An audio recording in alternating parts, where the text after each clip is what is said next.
Yo, welcome back, Home What's Team, good? What's good? Season 2, Episode 3. Got special guests with us. Yes, sir. Uh, What's up? What's up? what's going on? We got our Krishawn Hogan in the building, man. Warren Central Warrior. Hold on, let me take it back. Pop Warren Cobra, Warren Central Warrior, Marion Knight, NFL, man. I mean, you checked a lot of boxes, man. Welcome to the show, man. Facts. Appreciate it. Appreciate it. Glad to be here. Before we hop into everything, we always gonna start off with our first sponsor, Jet Life. If you haven't seen them, haven't followed them yet, Jet Life Co. JETLYFECO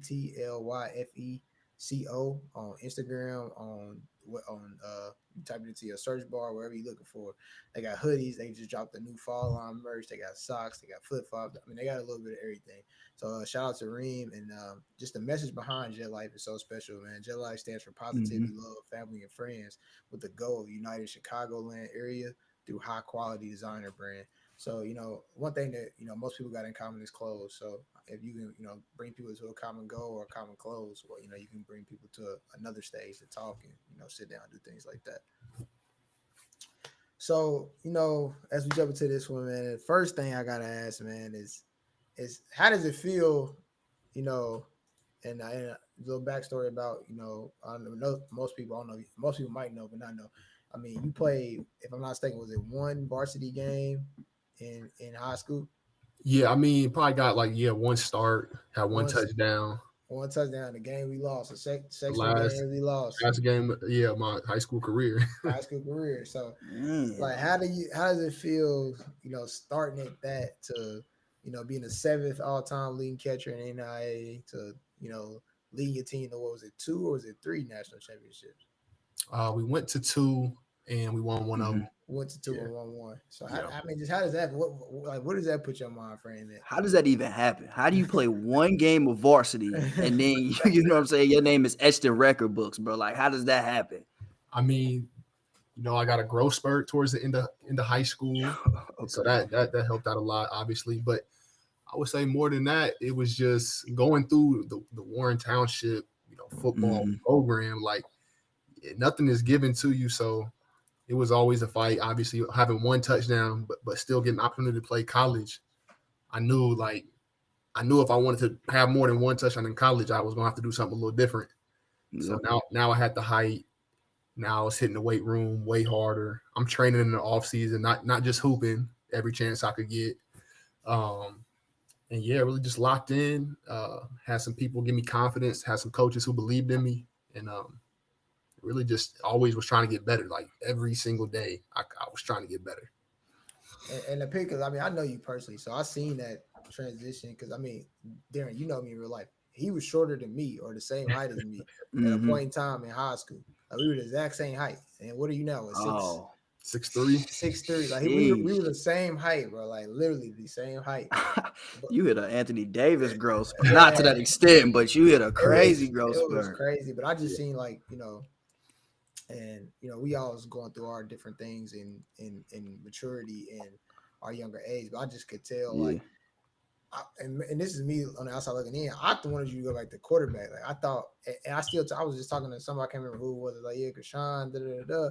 I'm like, man, Krishawn was supposed to play quarterback. Like, to see what you did in Marion, I'm like, if he would have, like, if you would have, like you said, not been hooping every time in the summer and trying to get better and went back to quarterback our senior year, like, you probably would have had a chance to play quarterback. Like, you had at that point, you had the height, you definitely had the mechanics, and then Yeah, seeing what you did at Marion, I mean, they had you playing wildcat quarterback. yeah. You already could throw. So did you ever feel like you should have just went back to quarterback? Like, even now, do you ever feel that way, or do you just love receiving? Man, I play around. I always say that, but I think switching to receiver was the best thing for me. I mean, yeah, I don't know. I just, especially getting to the professional level and seeing what quarterbacks got to do and how much they got to know, at the line of scrimmage, reading the defense, like it's a Mhm. lot. it's a, It's a it's lot. it's a lot. It's a lot. So switching to receiver and then being able to just really focus on, the physical side of the game, getting faster, getting stronger, and then perfecting the route running. That's what I needed. Facts.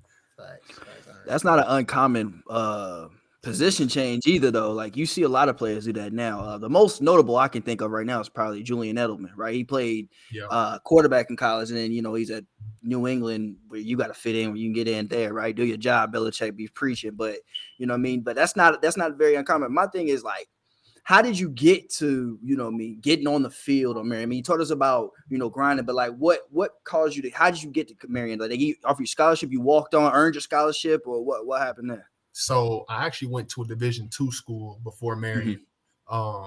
It's basically we go way back. Marion was recruiting me. They were the only, I had some D3 schools looking at me, but obviously there's no scholarship in D3, and I needed some scholarship money. So so Marion was recruiting me. Then all the coaches end up taking a job at another school, and I kind of got lost in the shuffle. Now nobody from Marion was reaching out. Nobody from the school that the new coaches or the coaches had went to were reaching out. So now I'm like, man, like, what am I going to do? And then, but my cousin, he went to Franklin Central. The coaches, they had went to Walsh University, the whole staff did, and they were still talking to him. So he had a visit lined up with them, and he just told me, he's like, just come along. He's like, they'll remember you once they see you. So I literally got in the car with him. We drove 6 hours to his official visit, and I literally walked in the coach's office with him. And like they were kind of shocked, and he told him, my cousin, he's full white, so they were kind of shocked. They didn't know we were even related. So once they see me walk in, they were like, "Oh, we remember you. Sorry, we haven't reached out. We just been real busy with the move." And we went to dinner, and then when we got back from the dinner, they had an offer on the table for me too, because basically my cousin was like, "I'm not coming here if he doesn't come here." Yeah. Okay. That's so I had good grades back then, and it was I think it was majority academic, and then a whole bunch of grants, no football money at all. So I went there on that basically academic scholarship, I guess, and stayed for a semester, and then didn't really get along with the coaches too well, so ended back up at Ivy Tech for a semester, and then that's when I kind of opened up my recruiting again, reached out to all the schools in Indy, and Marion was just showing love. It pretty much came down to Marion and UIndy, and I thought I was going to go to UIndy, but Marion was just they were persistent. They were calling me back. They gave me, they had a scholarship ready for me, so I chose Marion, and I'm glad I did. But basically, how you say, like, going from one touchdown to, I scored 3 as a freshman at a D2 school. It was just really, like I said, going through Warren, I already knew the mindset I had was going to be different than other freshmen going into college, and even juniors and like seniors. I didn't really care what class people were in.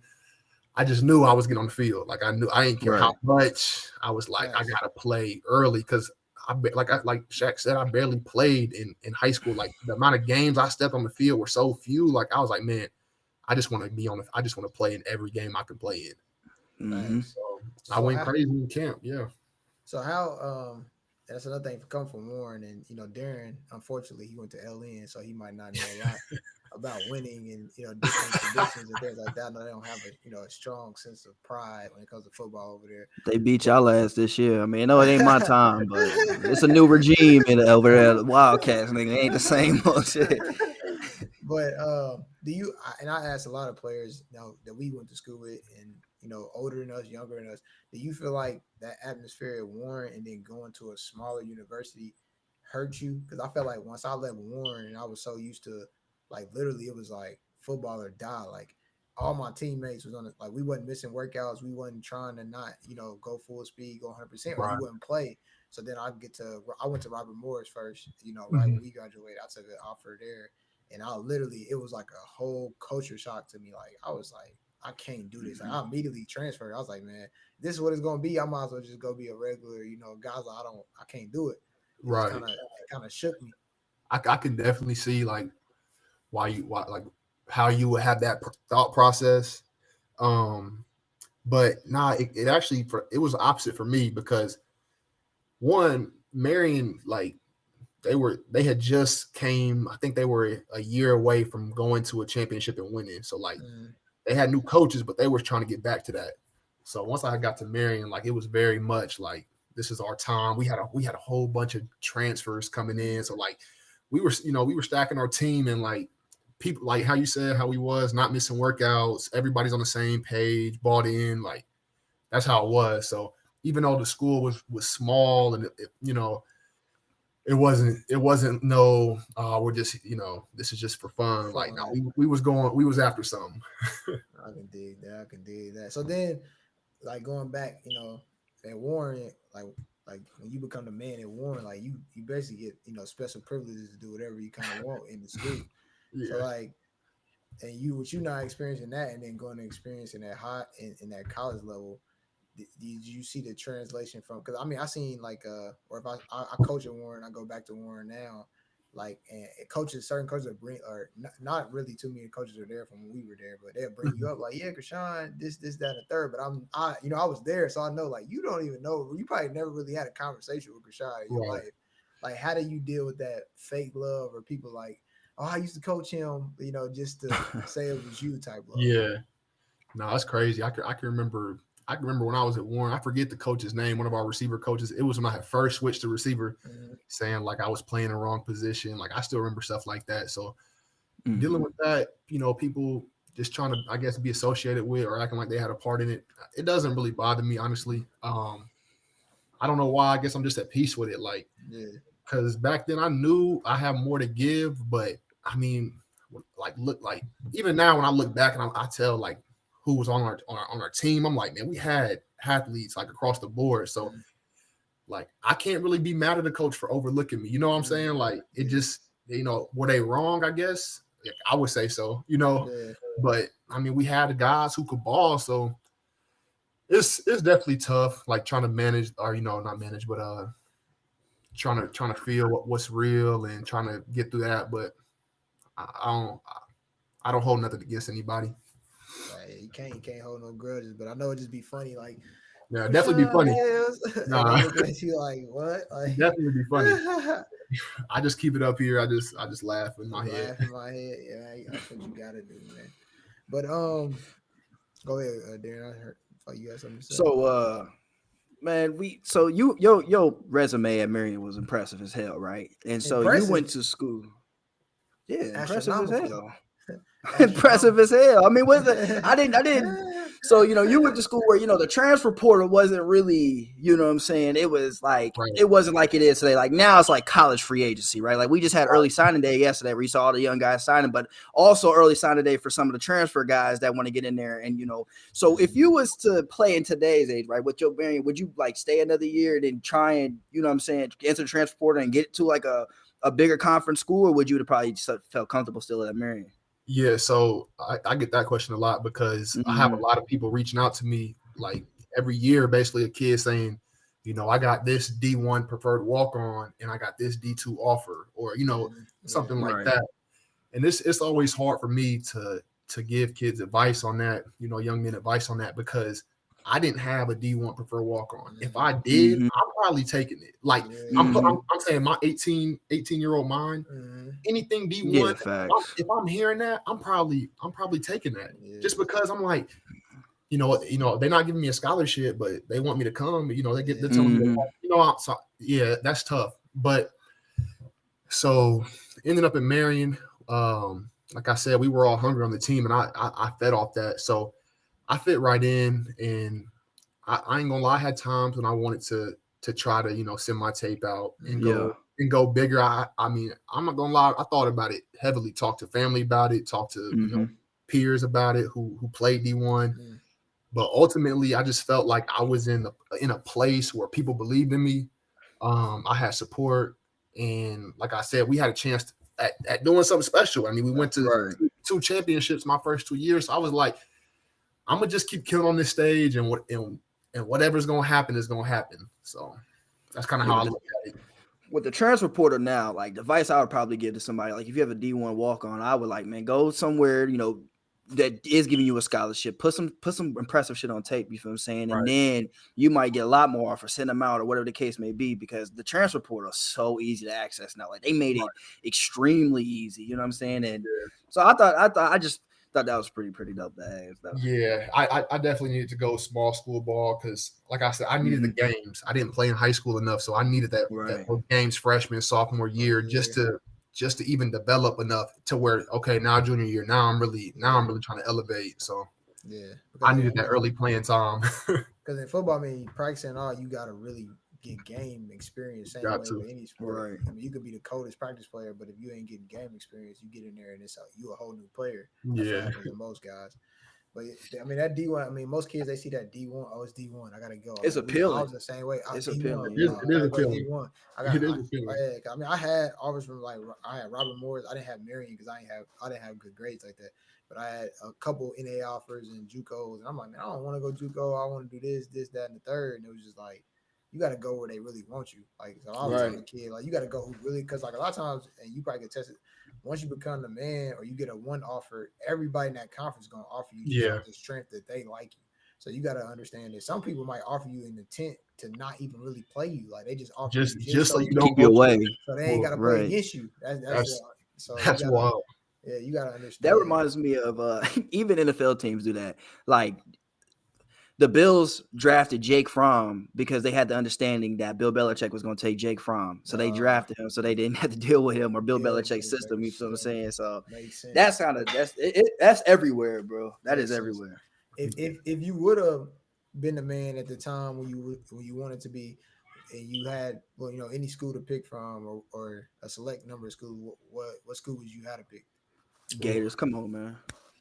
Actually, damn, that's crazy. It is a Florida school. Growing up, my dad was a Miami Hurricanes fan, so they outdated though, bro. They outdated, right? That whole Miami team is early 2000s, 90s. They outdated. Yeah, but I ain't gonna lie. If I had just open, picking where I want to go, it'd have been tough just off my dad. Like I was born into being a fan of them. It's crazy because when we was balling, when I always got to start playing a little earlier, like junior year, sophomore year. I said my take to Oregon State. I wanted to go to Oregon State so bad, like I wanted to be a Beaver so bad. The hoodie, like I was like, man, I'm trying to get there. Because they had a running back like that was my side, like he was little. So I'm like, oh, they messing with him, like they gotta give me a shot, like they messing with him. Ain't that where? Is that where Jacquet?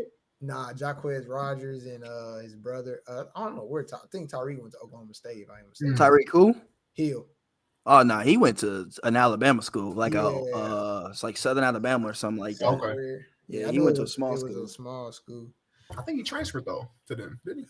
I think maybe. I don't know his whole. I don't know. I'm a Broncos fan. Fuck Tyreek Hill. He's an amazing player, but Broncos fan. They doing all right. They doing all right. They doing better than the Cardinals, man. You know where you was at for, you know what I'm saying? We ain't doing better than the Cardinals. Man. But that's another big question I guess I had. Since you've been playing, who's the best quarterback you can play with since you've been playing? That's tough. That's tough. I mean, I've been, man. Or you can give a top three. I was with Drew Brees for a whole year. Like, I played in games with Drew Brees, so okay, yeah, Brees. To not put him at one. I mean, he was there with Andrew Luck too, though, right? I was with Luck, but I never played with Luck. Oh, okay. Yeah, the timing of when I was healthy and on active versus P squad, I never played with Luck. Okay. Yeah. So I was in games with Drew Brees. His level of how he would prepare, and I mean, there was a point in the season where we're not even practicing because I mean we banged up. We just doing walkthroughs, and he just still taking the reps off walkthroughs, and then game time comes and he's right on target, right on time. Like he's a machine. Yeah, so Drew Brees. There's a lot of videos of Drew Brees just vision. Him and Russell Wilson do this thing where they just like have games with nobody on the field. And it's like, what the Tom fuck? Brady doing the same I mean, they have a lot of comparisons being shorter quarterbacks. Yeah, true. I think that's where Russ probably gets it from. But yeah, Drew Brees would definitely be one on that list. Andrew Luck, I think his career, he ended it a little short, but he bounced. He was elite. He was elite. I know a lot of people. He was definitely athletic too. He was a lot. He was like that. Nah, he was like that, bro. Like Andrew Luck, bro. He was top-rated quarterback to come out of the draft. Like he had a perfect draft perfect draft evaluation, bro. Trevor Lawrence just had that same thing, right? But he was the smartest human being probably to be on the field at all times. Like, dude is like he could retire, and what he's doing now is building buildings right now. I think he's like an architect or something like that. Like, his dad's rich though. You know, his dad. When they he went to Stanford. It's Ivy League school. I think every Stanford kid is rich.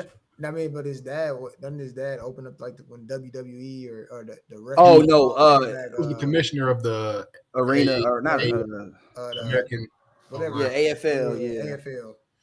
So then you said did you catch any passes from K1 when you was in AZ, or was that still? Nah, we practiced a little bit, but I wasn't there long enough. No. Yeah, they brought me in the last week 16 to 17, and kind of at that point for any team, you're banged up. You're not, like I said, you're not really practicing. You might practice one day, like you out there, we in the film room on the field walking through, but you might have one like full speed practice, but nah. He run like a badass kid, man. How is D-Hop in the film room, or he wasn't there yet? And no, he was there when I was there. He was cool.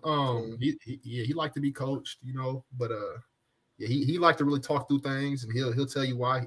He really open about why he do things certain ways. You know, it just feel good, you know. But he's one of them dudes. He's just different. Like if you watch every single route he runs in the game, there'll be a couple where you're like, damn, like how do he get so open? But he's just comfortable out there, like.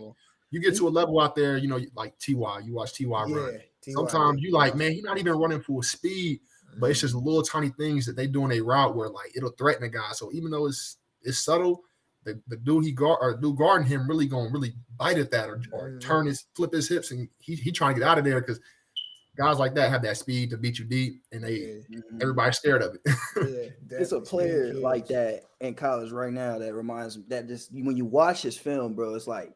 He doesn't even look like he's run. His name's Traylon Burks, bro. He's a wide receiver for Arkansas, and he's a big dude. You know what I'm saying? He's the deep threat target, but like it's like when he run, it's like he's not even running fast, but he's definitely just running past everybody that's near him, bro. Like he's like it's some players that's always like we just speaking on Cooper Kupp, bro. Like who's nasty route running but another person I think that doesn't give nearly as much credit for his route running is Hunter Renfrow, bro. And I'm a Broncos fan, so like I'm always watching. Like I feel like he's gassed a little bit. No. Watch his routes, dog. I'm telling you, he's nasty route running because he's not a really really quick dude, bro. So he has to be really really technical, bro. He's extremely technical what he does, bro. But like Hunter Renfrow's not seeing no type of one-on-one coverage. He's a zone guy. These are like. You know, he's Renfrow, zone specialist, Cooper Kupp, like they dominate the slot. Which I'm not saying it's easier at all. You know, it's a little easier, but I'm just saying, like you got a two-way goal. Like you know what I'm saying. So I mean, you still got to know how to work it. But those guys just they know how to work that slot. To you know, I feel like D-Hop has really turned into like the James Harden of football. Like, have you paid attention? Like every time, if he's one-on-one coverage, it's like him and Kyler look at each other and he just throw it, knowing that D-Hop gonna turn into if he beat the receiver, he turned back into the corner. I mean, he turned back into the corner, and it's a pass interference every time. Like it's like a setup pass interference call. Like you saying like it's a big gain or a PI? Yeah, like he'll beat him and then hurry up and turn around to the point where the DB can't come back to the ball. That's just but I think a lot of top tier wide receivers. That's I mean you could probably attest to that, but I think that's good coaching. You know what I'm saying? That's being taught. Like I don't think a lot of wide receivers do it because they're not being coached at. Like even if you know you're not gonna catch the ball, make an attempt, turn your head, make an attempt to catch the ball. And they're gonna call, especially now. Like they boosted, man. You know what I mean? PI is a PI every single game. If that's a prop bet on FanDuel or DraftKings, bro, that's like minus 500 right now, bro. PI is called every single game, but I think that's good coaching and just good player awareness, like just to know where you at the field, knowing the ball's coming your way. I don't know, like maybe you can attest to that. Do they coach that? They coach that, like, hey man, always keep your head around when the ball's on your way. And I mean, they definitely tell you like if you know it's short and a guy is right behind you, then just jump straight up because once you jump back. If the DB jumps back too, it just looks like that was just natural. But if you jump straight up and he jumps into you, now if he don't get his head around, it's a call every time.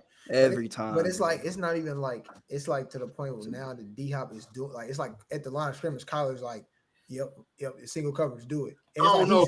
They have I know Arizona, you know, with Kingsbury and Kyler, they came from that same college offense. Everything is signal. So I don't know if those signals are them calling that or just I mean, a lot of times a lot of times D-Hop is by himself, so he'll tell the 3 receiver side a play, and he won't even give D-Hop a route until he looks at the defense. And now it's just a signal. He might throw out 20 different signals, and one of them is his route. So that he might just really be telling him his route. But I don't know. I mean, if you one-on-one back there with D-Hop, like I'm throwing good luck. I'm throwing it every time. And I seen one time, I don't know how long ago this was, when he was with the Saints, and Michael Thomas gave you some Jordans. I know he was a Jordan I still got them. How was I see Michael Thomas was like a good with all the players, and I see like people around him, it look like he does like a good job mentoring and things like that. How was your relationship with Michael Thomas? Slant boy, my fault. I don't know if me and him personally meshed very well. I'm gonna just like say it like that. Yeah. I'm not sure why I didn't get camp with the Saints. Oh, okay. So I didn't get OTAs with them. I didn't get camp. I came in week 5. Mm-hmm. So they already halfway through. Not halfway, but in the mix when I came in, and I don't know if maybe that was part of it. I didn't really have the same relationship he had with the rest of the guys, so me and him never really clicked like that. But he would always show love. Like we had a couple rookies on practice squad in the receiver room, and whenever he had some clothes like that he just didn't want anymore, I'm talking, he probably maybe never wore these or wore them once. Bring him into the receiver room, and literally it's other 6'3" guys in there, and he would just let him have them. Yeah. So like he took us out to dinner before a game. That's far. Yeah, he definitely showed love. I mean, yeah, he's a good guy. He gets a negative rep, bro. First of all, his voice doesn't match his body. I've never seen one interview, and I'm like, damn, that's his voice, but he doesn't get a good, he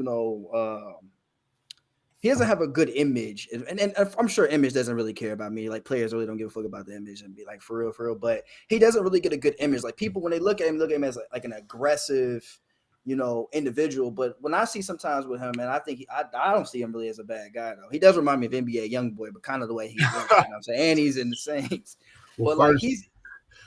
Yeah, no, I was gonna say first off, what you saying like people don't care about what people think. I don't know, like you see KD, clapping back on Twitter all the time. But he been like that though with the burners though. I think Michael Thomas be on the same thing though. I don't know. Okay, yeah. I think I was following. Yeah, so people, some guys be caring about what's said, but I would say like I don't think Michael Thomas is a bad guy at all. I think he is. You watched the Jordan documentary? Yeah, that's how he lead. That's his leadership. That's really him. Like. Mm-hmm. And he's sponsored by Jordan. Yeah. I mean, that's really him. Like he really want to be the best so bad that like, I mean, sometimes it's just gonna come off a different way that people don't respond to very well. True. Right. The best ability is availability. I think he's a really, really good receiver, but I think it's more so of his scheme than him making plays for real. And I'm not a professional athlete, but he didn't drop a pass for like a year now. There. Yeah, no, but when. He did drop a pass for a year. Yeah, I would say when I first got there, I think the first few games I was on P Squad when I got there, and I mean he was running good routes in practice, but practice. Yeah. And then but Drew Brees wasn't playing when I first got there because he was hurt. He had the thumb injury. Okay. So he's out there balling with Teddy. Teddy can play, So but still like he wasn't the starter. Yeah. I forget what game it was. I think Drew Brees was back at this point, but we was down, like we needed a field goal, and I mean it felt like it was 3 or 4 pass plays all to Michael Thomas to get us in the field goal range. So after that, I was like, okay, when you go to like that, like I don't care if your routes is crispy, this or that, like he like that. Facts. Yeah, I mean that's true. He's got to get healthy, man. I mean he had some setbacks this year though. I thought it was like something like he was supposed to return or some mid-season, and then he had to end up having another surgery because he had a setback or they didn't anticipate something wrong. So now he's out for the rest of the year. But they definitely need him, the Saints though. They definitely. You still got ties with some of the players out there in New Orleans? A couple guys, yeah. A couple of the younger receivers I played with. Yeah. I don't think he wanted to come back. I think he knew he wanted to get traded. That setback was. You think so? He didn't want to play no more. He already said. Well, didn't he just sign a fat contract though? Nah, he was trying to. He was before that even happened. He waited, prolonged the surgery. He was already. I think he was a couple years into the contract. Yeah, he was already into it. He was already saying he didn't want to come back and play, so that made it even easier. I'm pretty sure they didn't trade him he knew he wasn't gonna get traded before the trade deadline. He was just probably like, nah, it re-aggravated. He'll bounce back though. He'll bounce. It's just a test. It's just like OBJ. Yeah. It's not easy once you have a couple injuries on you, boy. So describe that moment, man. And I'm pretty sure thousands of players then felt that moment when you with the team or you in camp and they come ask you for that playbook, or like how we see on Hard Knocks when they like, man, like it's different every time. I mean, like and unfortunately it's happened, more times than I wish it has. But my rookie year, that first time I was like, I had never been fired before. Yes, at the end of the day, you didn't let go. But I wasn't performing well, so I already knew it was coming.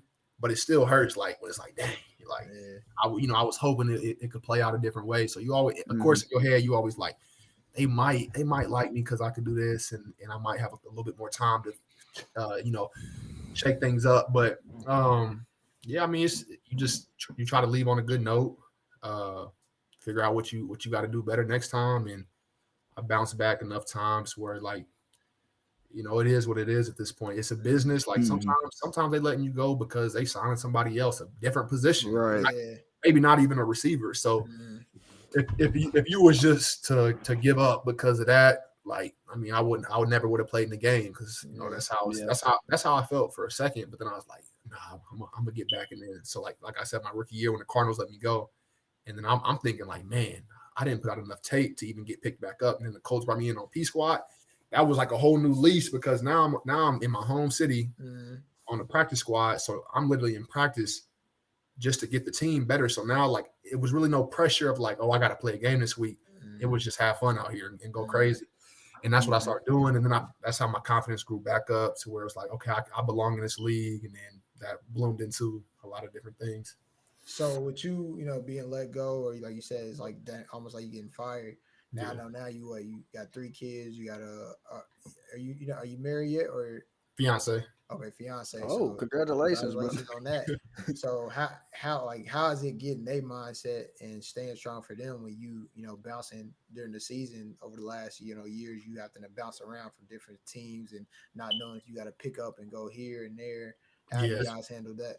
Oh, it was tough. I mean, at first it was easy because we went from, I mean, like I said, once Cardinals let me go, I was back home in Indy. So I mean, we had family support right here in town, and it was comfortable for 2 years. Then once the coach let me go, and I kind of felt like, this is the final goodbye with the coach. When that had happened, I was like, man, I didn't know where I was going to end up. So we stayed in Indy, kept training, and then it was Saints, then it was Titans, then it was back to Indy, then it was Cardinals. It was then Carolina this year. But for a little while, they was coming with me everywhere I went, and then then it was like, okay, let me go somewhere and try to solidify myself before y'all come with me. But basically, it's just the kids are so young, they don't really know any better. My oldest is 4 right now. He knows I play football, but he don't know what NFL is. He don't know it's the highest level, But for my fiance, that's really where we got to be on the same page. And even now, like being a free agent, it's like I could get a call before the season ends, and it's like, okay, we just always talking. If I do, how are we gonna play this out? And then I got some CFL opportunities maybe in front of me. It's like, okay, we trying to figure that out. Is that something we're willing to do? Am I going by myself or y'all coming with me? So it's just always talking through it, being on the same page, trying to be flexible, really. Man, that's so dope. And I watch you with your boys. And I got 2 boys of my own. Like I be watching you and yours all the time, boxing it. I'm like, man, I gotta get my boys some gloves. Man, it's just like people don't understand. Like now that we both fathers, like that mold, like you literally get the mold of human, and people will try to trick you out of that situation. Like, don't make them do this and let them do this, and don't let they're literally until they can defend and make decisions on their own. Like you literally have to guide them or show them, whatever you around, they're gonna be attracted to. So I see you playing with your kids and stuff. Spider-Man, both my sons, I be cracking up laughing seeing your son running around Spider-Man. That's my thing. Like you definitely hit the nail on the head. Everybody gonna tell you what to do as a parent, what to do and what not to do. What I got from my parents the most, we didn't have a lot, monetary wise, financially, but I always felt love from my parents. So I'm like, obviously I'm not saying I'm perfect, but I'm always trying to smile in front of my kids, trying to, create laughter. Like if they laugh and they're having fun and being kids, I'm like, what, once they get older, they're going to realize, they figure out what life is. And, the hard times are going to hit, they're going to get through them. But as of right now, 4 being my oldest, and I'm just trying to let him have fun. Facts. Yeah. That's how my son, like, I be trying to instill, like, now, like, I feel like how I am, like you said, Michael Thomas says, I feel like I'm the same way when it comes to leadership. I mean, you've been on teams with me before. Like, I probably the same way how I was on all those teams. But, like, growing up, like, I didn't have a pops around that really showed me, like, if I would have, I feel like if I did, things could have went a little different as far as how my attitude and how I acted when I shouldn't have been acting, because I didn't have nobody sit me down and say, why are you doing this, X, Y, and Z. But like I just remember your pops coming to all our games. Like I used to politic with your pops all the time. Like I looked at him as a father figure, Caleb's dad. Like it was so many different people around. It was coaches or people that was on the team that had pops, and I could always tell your pops like he never missed a game. He was always there. Yeah, I mean that's why I play football. I mean, that's why. I mean, my parents all together, but my dad, being the one who really loves sports, let me try everything. But I always was just drawn to football, and he always pushed me. We playing 21 in the backyard. Yeah. He used to never let me win. Like I really had to get good to beat him. I said I hated him before because he won't let me win. It just made me better though. Yeah. I remember Pop. You remember that Pop Warner team? We was there. That Pop Warner team. I that little picture, just seeing everybody who's on that team and then I can't find it. I've been looking for. I can't find it. I'll send it to you. Andreas be sending it to me all the time. Yeah, hey, you gotta send me that. I've been looking for that forever. I just talked to Andreas every time a boxing fight come on. Actually, that's why Andreas was like the first person that really introduced me to boxing. That's what he was at Stony Brook. He was boxing in like Lafayette, Indiana or something. Remember that when he was like in 6th grade. So every time the fights come on TV, me and Andreas would chop it up. I'll be seeing him and his wife and daughter. So it's like everybody getting older now. Yeah, having kids. Definitely. But as you've came through the NFL and keeping a positive mindset and all that, is there anybody that gave you a piece of advice or anything that stuck with you either from high school to college to NFL? Is there any either advice you've lived by or codes you live by that anybody's instilled in you? That's tough. Like I said, once I got to Marion, I had so much support there, and I just felt the belief people had in me. Like I really felt it. Like I had to keep going because of them. Yeah. But I would say, if I had to say something on that, Marcus Johnson, he was my roommate my 3rd year with the Colts, and just the way he just was attacking like that camp, like we would just come back in the room after a 10-hour day of camp and just chop it up, and like just the way he was attacking it, and like if he had a good day or a bad day, he just came back to the room the same, just ready to let it go and go on to the next day. And he was big in his faith. So he was kind of, put me on that and how I just had to leave it up to God. And that really helped me. So, me and him still keep in touch. And I just always reach out to him just to be reminded of that's the way I want to walk, not just in the good times, but really in the bad times, especially. Facts. I know they say the locker rooms be crazy. I know I've been in plenty of locker rooms. You got any crazy locker room story or locker room fight or anything like that? Oh, locker room? Nah, I ain't seen no fight. Nah, man. I was.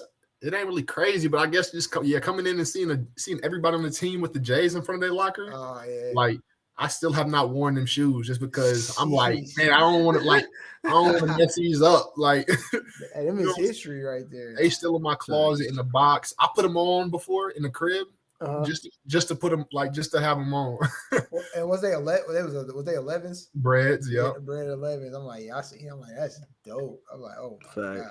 I was cracking up with that story, Percy Harvin. They said Percy Harvin punched Golden Tate into the trash can when they was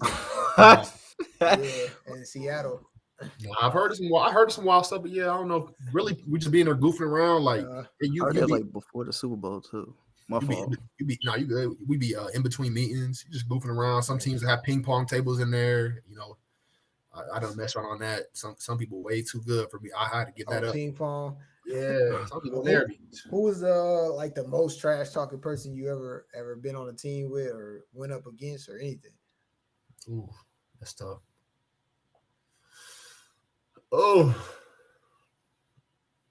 I don't know. It's a lot of it definitely be somebody on defense though. It's always a damn crazy linebacker or yeah. I don't know. I feel like every team got one. Yeah. I don't know. Man, I know like you a bigger guy. You're not little in any stature, but like describe that feeling of when you gotta go, crack black down on a DN or a linebacker. Like anybody ever like damn, I gotta come with that pressure right now. Nah, like you said, I got pretty good size. The Saints have me blocking a lot. Like that's really what I was there for. But there was one game we was playing the 49ers, and I don't know I forget who it was, but I had a down block on the DN.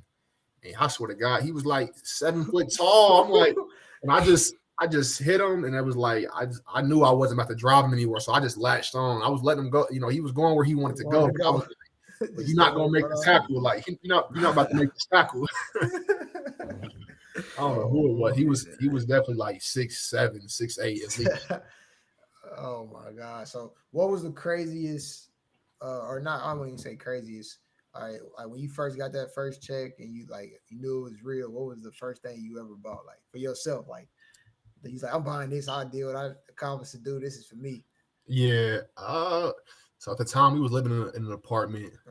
We had a car. We didn't need a car, so I always I don't know why. Like I think it was like growing up. Like maybe the movies.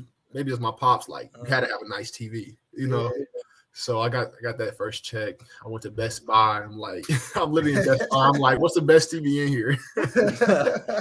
And they didn't know who I was or nothing like that. Really my budget or nothing. They didn't ask me my budget. I'm just like, what's the best TV? And then dude just was like, this OLED. Blah blah blah. I'm like, I think it was a couple bands, three, 4 bands. I don't know, but crazy story about that.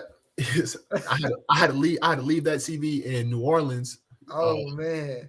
Because I thought I was coming back, right? So I left it in a teammate house. I'm thinking I'm coming back. They let me go before camp, and then I never had the chance to get back down there, so I had to end up selling it.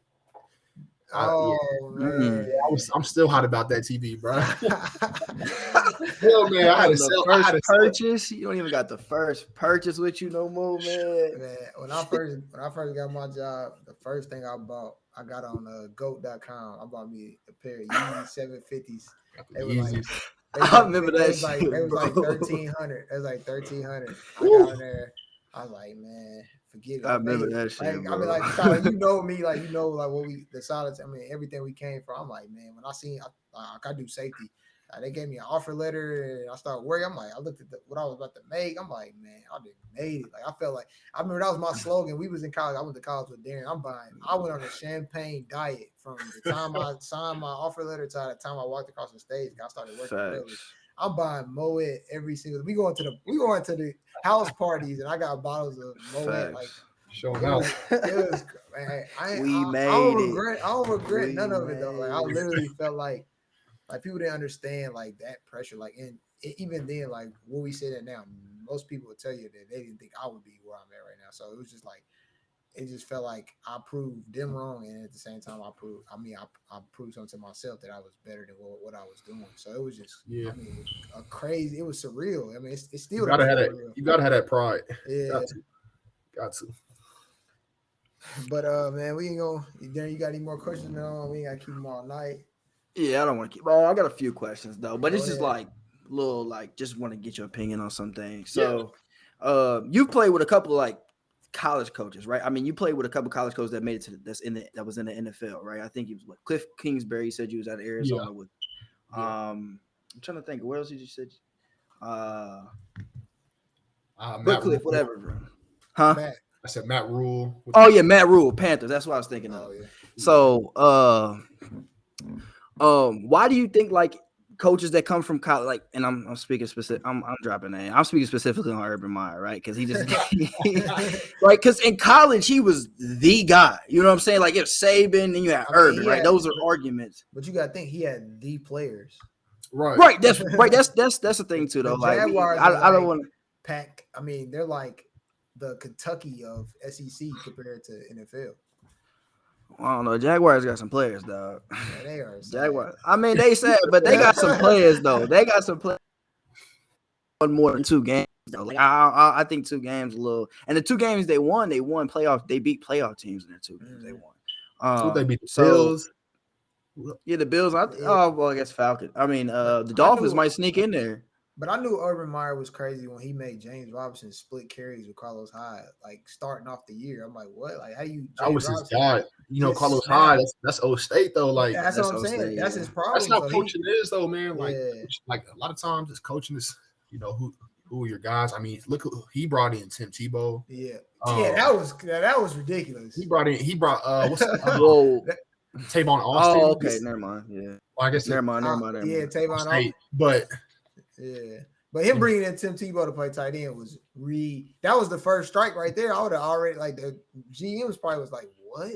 But like, my thing was like his mindset. Like, where the fuck was his mindset at, right? Because you got to even think back to where like he was tweaking, like back in the Cincinnati and Ohio where he decided to stay. You know what I'm saying? And he in the what Pat McAfee like to call it the chop house, or the case may be, right? They call his ass old 2 fingers. You feel what I'm saying? And you know what I mean? First of all, you got to be one horny motherfucker to try, you know what I mean, touch on, been through some jeans. You feel what I'm saying? But like, it was like his mindset. Then Josh Lambo talking about in preseason, he kicking your kicker in the leg and the hamstring or whatever the case may be. Yeah, that was, you know what I'm saying?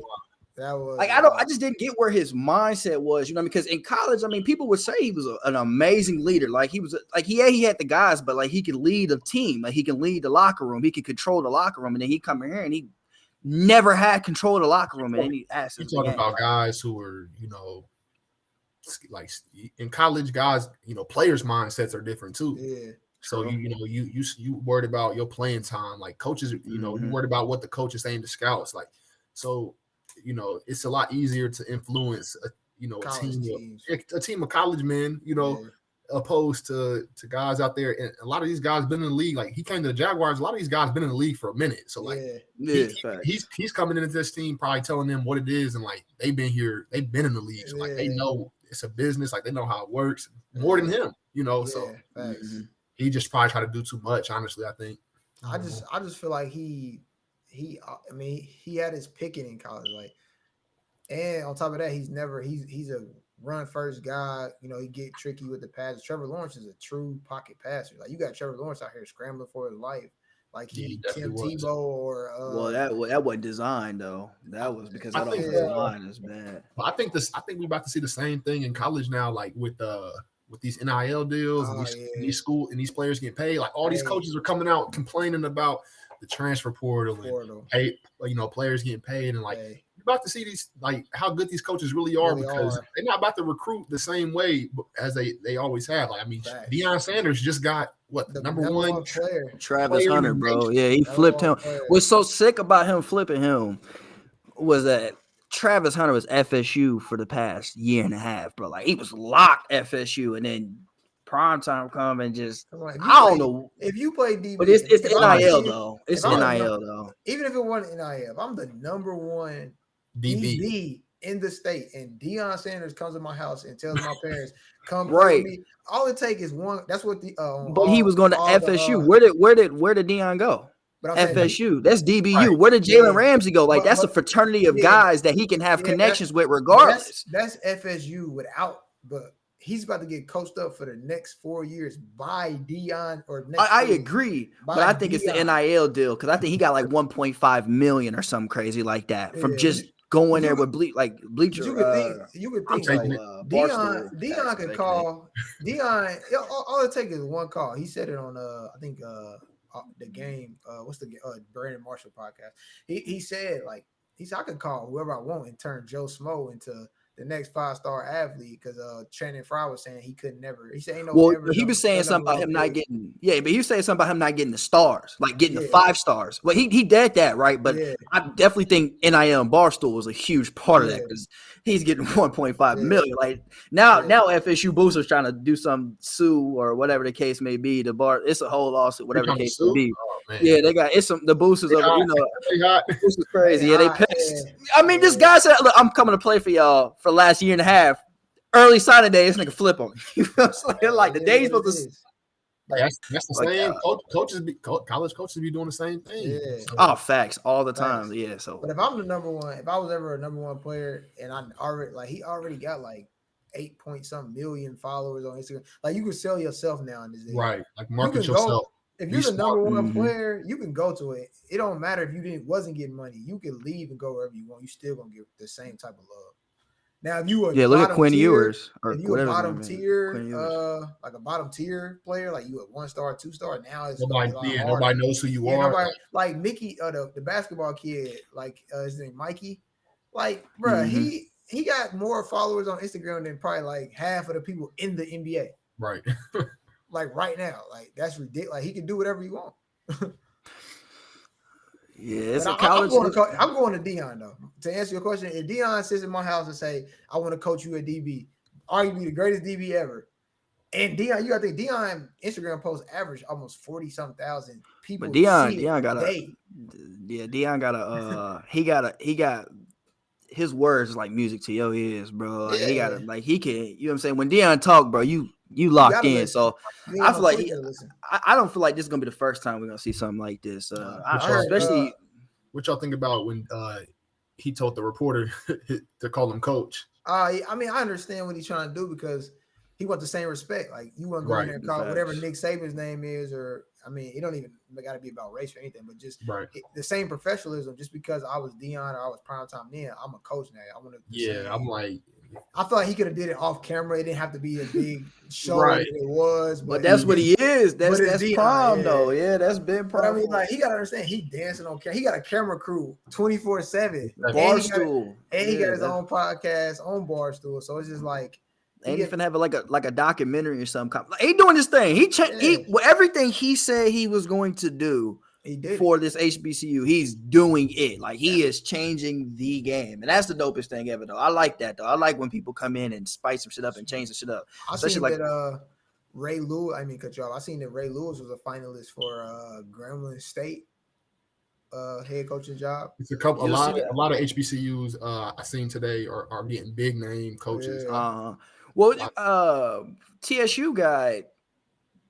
Can't think his name. Eddie George. Did they fire Eddie George? They just got Eddie George. I didn't think they fired him. Well, they had him last year too, though. But Eddie George, and then it's another one too. I can't. It's another. Steve McNair. Or no? I know Steve McNair's brother is a coach of one of them. I want to say it ain't Alcorn. He's a coach of one of them. Steve McNair's brother used to be in there. Yeah, you're seeing that a lot now, though. Oh, I think. What's his name? But I had another question I forgot to ask you, man. So, like, all the camps you've been through, is it one camp that you felt like, I know I got it? Like, I've been balling. Like, I done everything right, and it didn't happen. It was that camp I said when Marcus Johnson was my roommate. That was year 3. Yeah, so camp 1 was that was horrible. Like, I was really thrown into the fire. Like, I ain't know what, Camp 1 with the Cardinals was no good. Camp 2 I was killing, but I was coming off the ACL, and then I had a high ankle sprain. I was trying to bounce back, so like I was really out there playing hurt. But then Camp 3, man, I really trained the right way in the off season, which I mean I did every year, but this year my mental was right, my physical was right, and I stayed healthy on top of that. Like that year, I think in the 4 preseason games, I had 12 catches. Like I caught 100% of my catchable passes. Like, I was really snapping. So like then they still let me go. And that's the year the coach, like half the receiving core was hurt, wasn't it? Yeah, halfway through the season. So that's what happened. They let me go, but I wasn't even tripping because I was like, that was the one time I had been let go where I was like, I'm gonna be good. I put the right stuff on film, and so the Saints picked me up week 5, and then everybody was saying, like, there were like rumors like the coach about to bring you back in because everybody's hurt, which I don't know if that was true or not. But then as soon as that started being said, the Saints put me on the active roster. So then so like So I was like I almost think it might have been true. Kind of what y'all was saying, like, but I don't know. Yeah, but yeah, they that camp I was really, and I was playing slot too. I was playing in the slot. The Colts had me in the slot, and I was really in that thing rocking. Man, so that's like that what if moment. Like, what if they did not put you on a roster? You went back home. I hate that that's a thing sometimes though, because I be blocking people's blessings, man. I mean, life is. I'm a true believer. Life is always about timing. Like sports, anything. Like sometimes people just got everything lined up to have the perfect time. So my last question for you, brother, is everything you've been through, bro. Like you've powered through a lot of different things. Like I didn't even know you had a high ankle sprain and coming off an MCL injury, right? And still had the mentality, or ACL injury, and still had the mentality to get on the field, the dog mentality, coming from one start in high school, working your way all the way up to being in the record books at Marion. You know what I'm saying? Then being on practice squads and several different practice squads, brother. Like you have all of the knowledge and being in some of these rooms, bro, you have the making of being like a great coach. Has that ever like came through your mind? I know now you said you still want to play and get in the fields, but like, has there ever been a point in time like, damn, I think I want to inspire some? Like your story is crazy. Like you've been in these rooms, probably soaked up so much knowledge, so much different things, and then having this mentality to stay and keep going and keep pursuing and keep pursuing and keep pursuing. Like, has that ever struck your mind? Like maybe when I'm done playing, when I feel like I'm done playing, the coach. It definitely has. Just kind of being like still being in the mindset of trying to play. It's hard to like really jump into it. I love going back and talking to teams. Like I'm doing it in January. I'm gonna go talk to one of my college teammates is coaching over at, I think, Southport. Gonna go talk to his guys. So that's kind of how I'm giving back right now. Just doing little things like that. But I thought about it, man. It's just I don't know how I'm gonna jump into it. If I do decide to do it, is it high school? Is it college? Is it trying to get connected and work my way up through the NFL ranks? So yeah, it's a possibility, man. I think I would be a good one. Once you run, once you're in the game long enough, you run a lot of good coaches, like you said. But you also come across a lot of I won't say bad coaches, but coaches who just do it different than you would. And so like like, okay, I'm gonna keep that in my head. Like I'm gonna do it different than that. Facts. I would say like, and I didn't go to the NFL or anything like that, but like understanding that 99% of it isn't personal. Like you just gotta understand it. Like you might think a coach, you love this coach, he gonna be here forever, he gone. You love this, you know what I'm saying? Or that you think they love you and you gone. Like 99% of it, it's a boardroom, it's other people involved in it, is making these decisions. So getting attached to these coaches and things like that, you gotta, at the end of the day, you a cattle, you're a prize horse, I mean, that's just really what it is. The older you get, the less valuable you are. You know what I'm saying? It's a crazy world. I think that's all sports stuff. Yeah, for sure. And I got a question for you, Shaq. Go ahead. Yeah. I don't know. I can't remember how long ago you cut the locks, but why did I cut them? Why did you cut them and you feel good about it? Because I'm like 8 years in now. I'm like, but I've been thinking about letting them go. So 3 reasons why I cut them. First reason was I started losing like all the ones up here from football. Like people grab my helmet and things like that these that fell out. So I had the Julio where I had like a fade. To the like I was like, bro, like I can't keep doing it. So I got to the point I bought some clippers. I would just buzz myself down and not even get a line. It was just look crap. Like I couldn't keep it neat how I used to. And then I found out they had extensions and things like that where they could take one from the back and put it in the front. I might have done that. And then also I had pledged a fraternity in college, and I told myself once I was done that I was gonna cut it off anyway. Okay. So, but I do feel a lot better. Like when I grew out dressed, I didn't go swimming for like at least 6-7 years. Like I hate swimming. I don't want to get no water. You walk around head so heavy you can't even. Like I just like, bro, I'm tired of it. But I do feel good. But the only thing is I get bored, so I had to fade. Now I got the little curl right now. No, I remember you had the. I had the rat tail. Oh, you had the rat tail? Yeah, I didn't even let it grow long. I might do that again. Really, while I got this going on right now. I left my clippers. I'll be hit my beard up with. I left them out. This probably like a month and a half, 2 months ago. My 4-year-old. Oh man. Man, went upstairs and just So what do you got now? Low cut? Yeah, so like his hair was long, like yeah, I seen it. He had real long hair. Yeah, so we was just gonna hide it for a few months, let it match back out. But we was talking to him. He like, I want a haircut. So I was like, all right, man, I'm gonna respect your decision. got it cut, and he loves it. Like every day, he feel fresh. He loves. That's how my 5-year-old junior, like he had hair, he had braids, and he's so tender headed. He's just like, y'all can just cut it, like just take it. Like, but he hate getting a haircut too. So he was like, now you got to pick one now. Yeah, he was like, nah. He's like, nope, let's just go cut it. I said, you sure? Because he never, every time you go get a haircut, he bust out crying. Like, he the toughest little kid, but he's scared of the dark. He's scared of haircuts. Like, but you put him in a boxing ring or tell him to go tackle this kid that's 10 years old, he'd go do it with no problem. How's he, so you said, like, what sports does he all play? Because my son, he's only doing, like, T-ball, like, a couple of things. Soccer. So it was weird, like, when he was 4, maybe when he was 3, I started hitting the hand pass with him. Like, just I would do it for like 10. It wasn't nothing serious or long or anything. I would just do it every time we were sitting around. And I taught him his left and right hand and his numbers. So he knew that jab was 1 and straight his 2, his power punch was 2. So he learned his numbers and he learned his left and right hand apart. And then I put him in baseball, and they said he was only 4, but they said he was too old to play T-ball. He turned 5 at the end of the baseball season. Like the season was over. Right. And I think it was from me doing the boxing stuff. He was just good at baseball. Like he was hitting the ball. I had never put a bat in his hand ever. And he would hit the ball every single time. Like it was one game that he struck out. Like because I think they do 3 innings. He struck out one time all three innings. I mean, he lost it. He spazzed out. Like he got a different type of mentality. It's even different than me. Like he does not like losing to the point where I be talking to him about sportsmanship, and I feel like he looking at me like, what is sportsmanship? Like, nah, I just want to win. Yeah, bro. He like, no, like it's no losing. If he loses, it's like we wasn't really racing. We really didn't do that. So it didn't count. So I just feed off of that, and then how I kind of group it into like, because I go work out so much, he want to go work out with me. So I tell him like, you work out, we go to Chuck E. Cheese, or we go do this, like.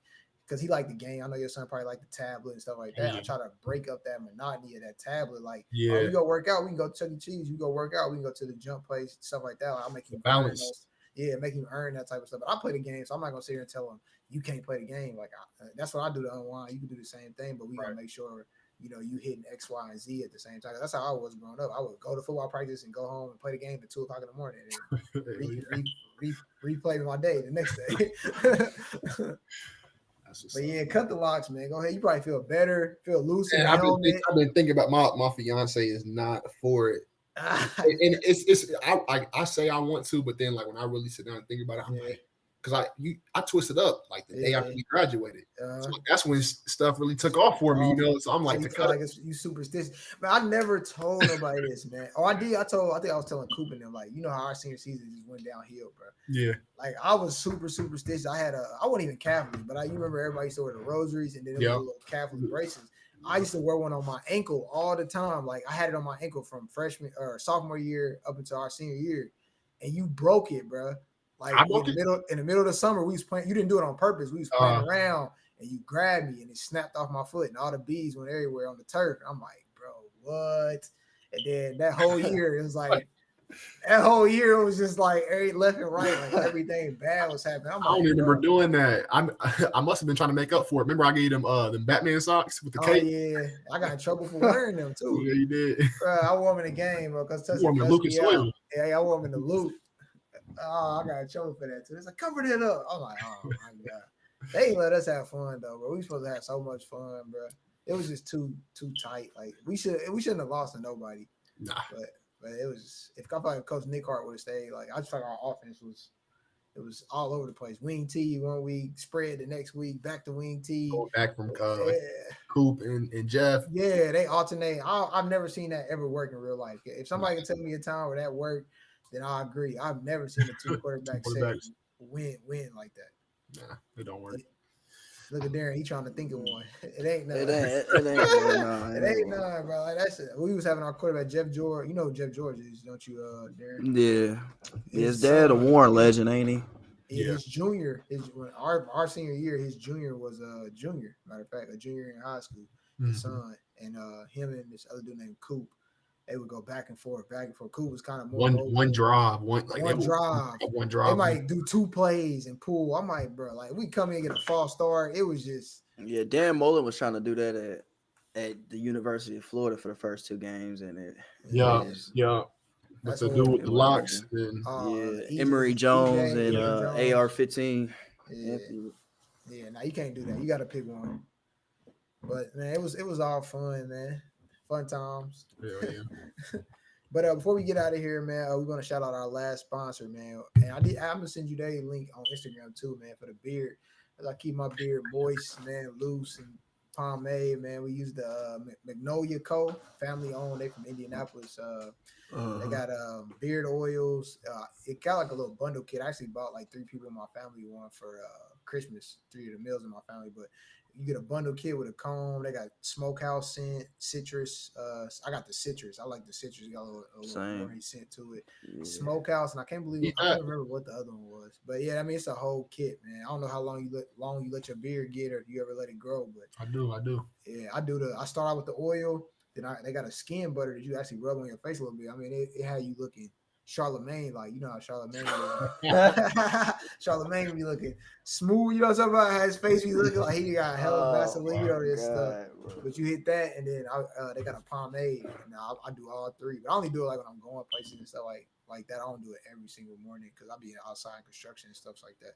But when I'm leaving out the house, or me and the wife stepping out, I definitely hit that Magnolia, man. So shout out to Magnolia Co. That's on Instagram. It'll be on the links and everything like that too. So shout out to them guys. Shout out to Sheed. Appreciate you, Krishawn, for sitting down, man. It's been a long time since I didn't talk to you on on phone type situation. So it was good hearing from you. Congratulations on the girl. Hopefully, I get one. I don't think you're gonna get one, man. I don't think I'll make one, but I'm messing around. I had 3 boys, man. All right.